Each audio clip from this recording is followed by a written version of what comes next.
জাতির জন্য আমাদের বাংলাদেশের জন্য অত্যন্ত গুরুত্বপূর্ণ একটি দিন হচ্ছে ফেব্রুয়ারি মাসের 21 তারিখ।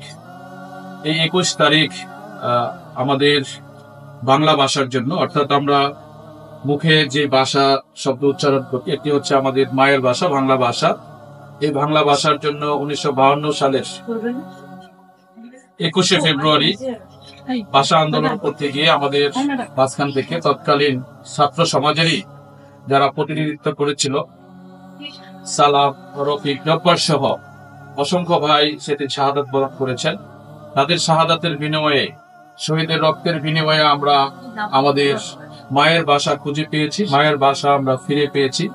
এজন্য আজকের এই আলোচনা সভায় উপস্থিত আছেন আমাদের উপজেলা নির্বাহী অফিসার এবং কালীগঞ্জ থানার ইনচার্জ সহ কালীগঞ্জ উপজেলার বিভিন্ন পর্যায়ের প্রশাসনিক কর্মকর্তা সহ বিভিন্ন রাজনৈতিক দলের নেতৃবৃন্দকে এবং যারা বিভিন্ন স্কুল কলেজ থেকে এসেছেন সবাইকে আমি আমার সালাম জানাচ্ছি। আসসালামু আলাইকুম ওয়া রাহমাতুল্লাহি ওয়া বারাকাতুহু।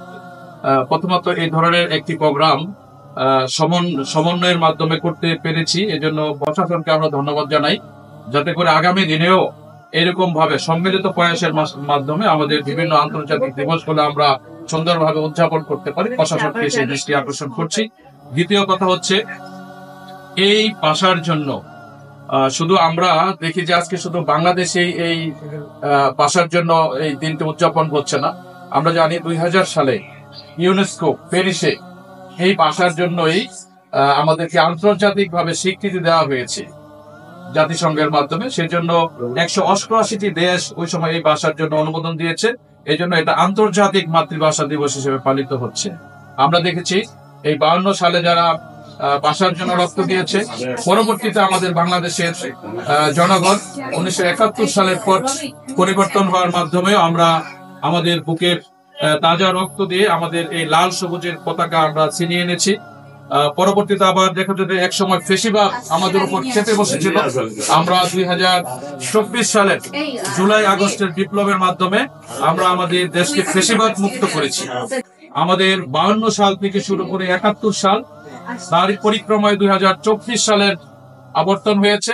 আমরা 24 সাল বিদায় করেছি। আমরা এইভাবেই আগামী দিনে যে বা যাহারাই এই ফেসিবাদ কায়েম করবে আমাদের মাধ্যমে, আমরা তাদেরকেও এইভাবে উপযুক্ত জবাব আমরা মনে করি ছাত্র সমাজের নেতৃত্ব তারা দিতে সক্ষম হবে বলে আমার বিশ্বাস। সম্মানিত উপস্থিতি, আমরা আমাদের দেশকে আমরা পিছনের দিকে ফিরে তাকাতে চাই না, আমরা আমাদের দেশকে সামনের দিকে এগিয়ে নিয়ে যেতে চাই। আমরা বেশ কয়েকটি যুদ্ধে অবতীর্ণ হয়েছি। 52 সালে যুদ্ধ করেছি, 71 সালে যুদ্ধ করেছি, 24 সালে যুদ্ধ করেছি। আমরা চাই না আমাদের বাংলাদেশে আর কোনো যুদ্ধ হোক। আমরা সবাইকে নিয়ে মিলেমিশে সুন্দর একটি বাংলাদেশ গড়তে চাই। সেই বাংলাদেশে বাংলাদেশ জামাত ইসলামী সহ বাংলাদেশ জাতীয়তাবাদী দলের নেতৃবৃন্দ আছেন, বৈষম্য বিরোধী ছাত্র জনতা আছেন, ছাত্ররা আছেন, শিক্ষকরা আছেন, সাংবাদিকরা আছেন, সবাইকে সাথে নিয়ে আমরা আগামী দিনের একটি সুন্দর বাংলাদেশ গড়ব বলে আমরা সেই প্রত্যাশা ব্যক্ত করছি। বাংলাদেশ জামাত ইসলামের পক্ষ থেকে আজকের এই প্রোগ্রাম বাস্তবায়ন করার জন্য উপজেলা প্রশাসককে ধন্যবাদ জানিয়ে আমি আমার কথা শেষ করছি। আসসালামু আলাইকুম ওয়া রাহমাতুল্লাহি ওয়া বারাকাতুহু।